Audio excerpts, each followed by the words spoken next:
The views of the opposition is sorely missed today. Generally, it is thought that his period was free of dissension, that is, disagreement that leads to discord. So his sincere positive attitude is well enough and standard, which is sorely missed, which is denoted by choice D and choice E, given as deference and obeisance mean respect. So they show the gesture to be the correct answers.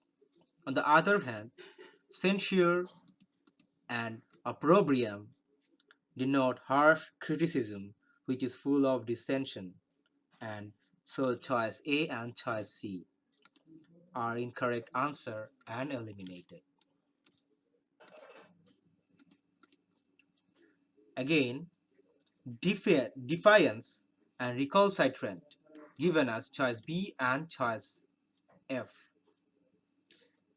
denote denial, and they are negative attitude which also take towards dissension. So choice B and choice F are also unfit to fill the blank, and they are also eliminated. So the correct answers are choice D and choice E.